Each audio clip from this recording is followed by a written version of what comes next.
اعوذ باللہ من الشیطان الرجیم بسم اللہ الرحمن الرحیم اولیس الذی خلق السماوات والارض بقادر علی ان یخلق مثلہم بلا وهو الخلاق العلیم صدق اللہ العظیم۔ رب اشرح لی صدری ویسر لی امری واحلل عقدۃ من لسانی یفقہوا قولی رب یسر ولا تعسر وتمم بالخیر آمین یا رب العالمین۔ سورہ یاسین کی آیت نمبر 81 ہم آج کے لیکچر میں گرامیٹیکلی انالائز کرنے کی کوشش کریں گے۔ ہمیں آیت میں وقف کی 2 علامات نظر آ رہی ہیں، لہٰذا اس آیت کے ہم 3 حصے کر دیں گے۔ پہلا حصہ ایک طویل حصہ ہوگا، دوسرا انتہائی مختصر، اور تیسرا دوسرے سے کچھ بڑا۔ تو پہلا حصہ جو ہے وہ ہے اولیس الذی خلق السماوات والارض بقادر علی ان یخلق مثلہم، دوسرا بلا، اور تیسرا وہو الخلاق العلیم۔ اب جو پہلا حصہ ہے اس کے الفاظ پہ بات کرتے ہیں۔ پہلے حصے میں پہلا لفظ حمزہ ہے، استفہام کے لیے ہے، واو عاطفہ، لیسا فعل ناقص ہے، جملہ اسمیہ کے شروع میں آتا ہے، نفی کے لیے آتا ہے، اور بالکل ما حجازیہ والا کام جو ہے وہ کرتا ہے، بلکہ اگر یوں کہا جائے کہ ما حجازیہ جو ہے وہ اصل میں لیسا والا کام کرتا ہے، کیونکہ اس ما کو مشابہ بھی لیسا کہا جاتا ہے گرامر کی اصطلاح میں۔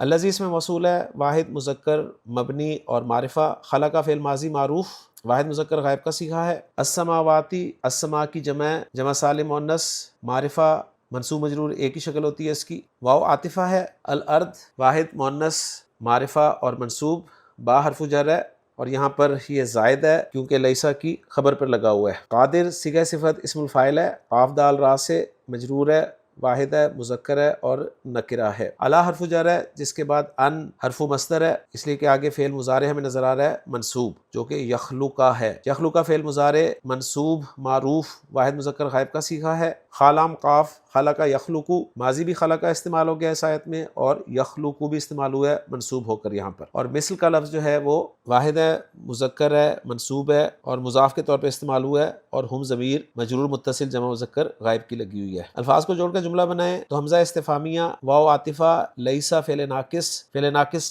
جب بھی آتا ہے اس کا ایک اسم اس کی خبر ہوتی ہے، تو الذی خلق السماوات والارض اس کا اسم ہے۔ اب اس اسم کو انالائز کر رہا ہوں، اس میں الذی اسم موصول ہے جس کا صلۃ الموصول خلق السماوات والارض ہے، خلق فعل ہوا فاعل، السماواتی معطوف علیہ، واو عاطفہ، الارض معطوف علیہ اپنے معطوف سے مل کر مفعول بھی بنا خلق فعل کے لیے، خلق فعل اپنے فاعل اور مفعول بھی سے مل کر جملہ فعلیہ ہو کر صلۃ الموصول بنا الذی اسم موصول کے لیے، اور الذی اسم موصول اپنے صلۃ الموصول سے مل کر محلا مرفوع اسم بنا لیسا کا، اور لیسا کی خبر جو ہے وہ ہے قادرن جس پہ با حرف جر داخل ہوا ہے، اور یوں لیسا اپنے اسم اور خبر سے مل کر جملہ اسمیہ بن رہا ہے۔ یہاں تک انالائز کر دیا۔ اب آگے علی ان یخلق مثلہم، اس کو انالائز کرتا ہوں، پھر جوڑتا ہوں اس کو۔ علی حرف جر ہے جس کے بعد مجرور جو ہے وہ ہے ان یخلق مثلہم، اور یہ مصدر کی تعویل میں ہو کر محلا مجرور ہوگا علی حرف جر کے لیے۔ ان مصدریہ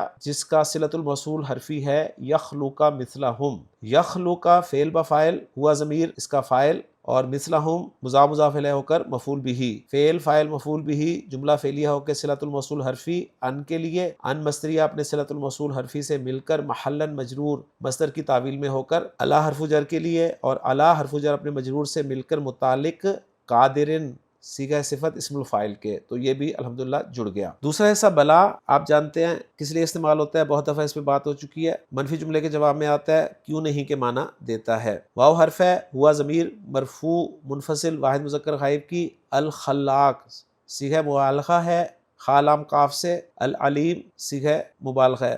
صیغہ مبالغہ سے مراد صیغہ صفت اسم المبالغے ہیں، یہ دونوں، ایک وزن فعال کا ہے اور ایک وزن فعیل کا ہے۔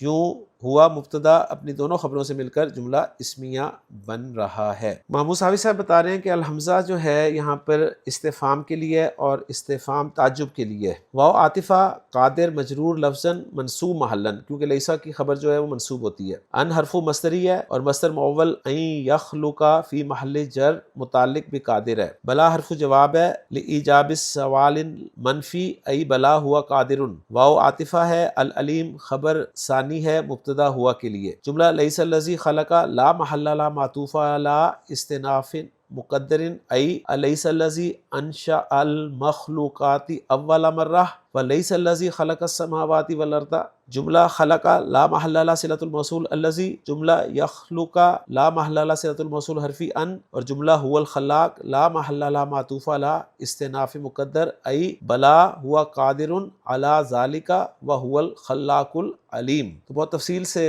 محمود صافی صاحب نے ذکر کر دیا، جو جو چیزیں محذوف تھیں وہ بھی انہوں نے الحمدللہ یہاں پہ ذکر کر دی۔ اب دیکھتے ہیں ہم اس آیت کا ترجمہ۔ اولیس الذی خلق السماوات والارض بقادر علی ان یخلق مثلہم، اور کیا جس نے آسمانوں اور زمین کو پیدا کیا اس پر قادر نہیں کہ ان جیسے اور پیدا کر دے؟ بلا کیوں نہیں، وہو الخلاق العلیم، اور وہی سب کچھ پیدا کرنے والا سب کچھ جاننے والا ہے۔ تو الحمدللہ جی سورہ یاسین کی آیت نمبر 81 گرامیٹیکلی انالائز ہوگی آج کے لیکچر میں۔ انشاءاللہ تعالی اگلے لیکچر میں اگلی آیت کے ساتھ آپ سے ملاقات ہوگی۔ سبحانک اللہم و بحمدک، اشہد ان لا الہ الا انت، استغفرک و اتوب الیک۔